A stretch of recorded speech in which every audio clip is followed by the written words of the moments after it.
नमस्कार दोस्तों, Radhe Radhe. रीमास magic world में आप सभी का बहुत-बहुत स्वागत है। बारिश होती नहीं है कि सबसे बड़ा टेंशन ये हो जाता है कि कपड़े कहाँ सुखाए जाएँ। तो बस मैं यहाँ पर आई हूँ छत पे कपड़े सुखाने। लेकिन कहते हैं ना, घर के पास बाहर ही ऐसा नज़ारा होना तो क्या ही कहना। मेरे घर के छत से आप देखोगे तो ना वाटरफॉल दिखता है। तो इतना खूबसूरत नज़ारा होता है ना कि पूछिए मत। चारों तरफ सिर्फ हरियाली ही हरियाली नज़र आती है। और बस कहते हैं ना, बारिश में घर पे रहो और हरियाली का आनंद लो, चाय और पकौड़े का आनंद लो तो क्या ही कहना। लेकिन अभी यहाँ पे चाय पकौड़े बनाने का टाइम नहीं था मेरे पास, क्योंकि मुझे जाना था स्कूल। तो बस मैं कपड़े टांग करके घर पे आ जाती हूँ। देखिए तो बच्चे उठे हुए हैं। और कहते हैं ना, एक सिंगल मदर के लिए सबसे बड़ी एक बोलते वरदान उसके बच्चे ही होते हैं। कोई भी सिंगल मदर आप जिससे भी पूछिएगा तो वो यही कहेंगे कि वो जी रही हैं तो सिर्फ़ और सिर्फ़ अपने बच्चों के लिए। सही बात है ये, क्योंकि अ, उन औरतों की जीने की इच्छा ही ख़त्म हो जाती है। अगर कहते हैं ना, अगर लाइफ़ पार्टनर सही ना मिले या फिर एक, क्या ही मैं बोलूँ अभी।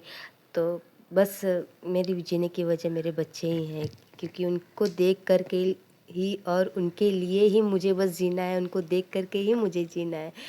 और कहते हैं ना, मैं बहुत खुशनसीब हूँ कि भगवान ने मुझे जो कुछ भी दिया है, जितना भी दिया है, बहुत दिया है, बहुत ही ज़्यादा दिया है। अगर मैं ये रोती रही कि यार मुझे लाइफ़ पार्टनर सही नहीं मिला, मुझे मतलब एक ज़िंदगी मुझे इतनी अच्छी नहीं मिली जितने मैंने बचपन में बिताई थी, अपने मायके में बिताई, हर एक चीज़ का मतलब हर एक शौक़ पूरे हुए, सब कुछ हुआ। आज एक मजबूरी है कि मैं यहाँ पर हूँ और स्ट्रगल भरी एक ज़िंदगी जी रही हूँ। लेकिन मेरे स्ट्रगल में ना सबसे बड़ा साथ अगर मुझे मिला है तो सिर्फ़ और सिर्फ़ मेरे बच्चों का, जो मेरे हर दुख में हर समय मेरे साथ खड़े रहे, मुझे हौसला दिया उन्होंने मुझे, और एक जीने की उम्मीद दी। मैं जब 4 साल पहले अपने हस्बैंड से अलग हुई थी, तो मुझे नहीं पता था कि मैं आगे क्या करूँगी। मात्र 5,000 की सैलरी पे मैं अलग हुई थी। बच्चे भी काफ़ी छोटे हैं थे। अभी वो ज़्यादा बड़े नहीं हैं, इतने भी बड़े नहीं हैं, 10-11 साल के ही मेरे बच्चे हैं। तो कहते हैं ना, नहीं से आज मैंने एक मकाम हासिल किया है, तो सिर्फ़ और सिर्फ़ मेरे बच्चों की वजह से। तो बस, जो भी एक सिंगल मदर है, अगर वो जी रही हैं तो वो अपने बच्चों के बदौलत ही जी रही है। वो अपने बच्चों को देख कर के वो जी रही हैं। और बस सबसे बड़ी खुशनसीबी हमारे लिए वही है कि अगर भगवान ने एक चीज़ हमसे छीनी है तो दूसरी चीज़ हमें सबसे ज़िंदगी की सबसे ज़्यादा खूबसूरत चीज़ दी है, बच्चे। तो बस मैं यहाँ पर बहुत खुश हूँ, जो भी मुझे मिला है मैं बहुत ही ज़्यादा खुश हूँ। तो यहाँ पर ये 1 दिन पहले हम सब डीमार्ट गए हुए थे राशन भराने के लिए। यहाँ पर मतलब जो भी राशन है ना, मैं डीमार्ट से भराती हूँ, क्योंकि नियर बाय है, राशन की दुकान है। लेकिन कहते हैं ना, थोड़ा-सा कॉस्टली पड़ जाता है, और डीमार्ट में कैसे ऑफ़र्स भी चलते हैं और आप अपने हिसाब से इतना चीज़ ले भी सकते हो। तो बस यहाँ पर मैं डब्बे वगैरह साफ़ करके और सब राशन भर रही हूँ। मैं एक्चुअली कन्फ्यूज़ हो गई थी कि राई का तेल मैंने लिया है कि नहीं लिया है, इसके मुझे लगा कि कहीं मैं रिक्शे में ही तो नहीं छोड़ दी। तो बच्चों ने कहा कि नहीं मम्मा, आप लेकर आई हो, तो फिर बस उन्होंने ला कर के दिया। तो जितने भी एक्चुअली जो अभी सामान यूज़ का नहीं है, तो मैंने उसे एज़ इट इज़ वैसे ही डब्बे में भर के रख दिया। जब तक पहले का नहीं ख़त्म होगा तब तक वो ऐसे ही मतलब उससे वो ख़त्म होगा तभी मैं उसे यूज़ करूँगी, बाकी का जब ख़त्म हो जाएगा तो उसे मैं निकालूँगी।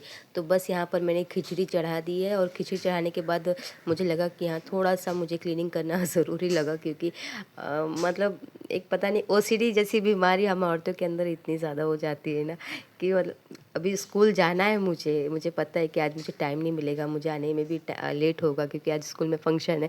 लेकिन फिर भी एक मैं क्या ही बोलूँ, ज़रा सी भी अगर गंदगी दिखती है ना, तो मैं बोली नहीं, आज मैं ये थोड़ा-सा ऊपर का क्लीनिंग कर देती हूँ। तो फटाफट मैंने क्लीनिंग किया। और मुझे ना प्लांटिंग का इतना ज़्यादा शौक है, चाहे वो आर्टिफ़िशियल प्लांट हो या फिर ओरिजिनल प्लांट हो। मुझे बस मिल जाए तो मैं पूरा उसी से ही घर सजा दूँ। तो और बाहर बारिश भी बहुत हो रही है और हवा भी इतनी अच्छी चल रही थी ना कि पूछिए मत। अभी आप देखेंगे ना तो इतना पूरा मतलब समा ही बाँध लिया था, इतना अच्छा लग रहा था, इतना ठंडी-ठंडी हवा आ रही थी बाहर से।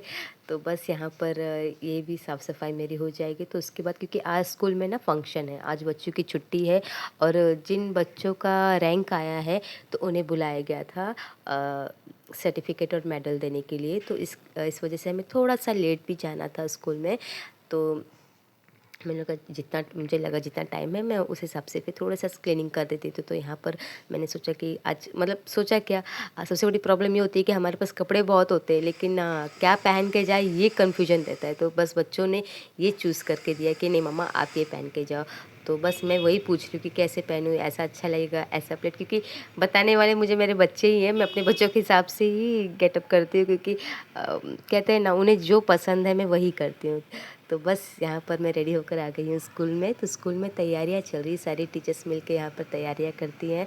तो बोलते हैं ना एक दूसरे का सपोर्ट मिल जाता है, साथ मिल जाता है, तो चीज़ें आसान हो जाती हैं। तो बस यहाँ पर तैयारी हो चुकी है और काफ़ी बाहर से भी लोग आए थे, गेस्ट भी मतलब बहुत सारे आए थे। तो ये हमें स्कूल से साड़ी मिली, सारे जितने भी स्टाफ हैं, लेडीज़ स्टाफ है, सबको साड़ी मिली है। साड़ी बेहद ही खूबसूरत है, मुझे कलर बहुत पसंद आया।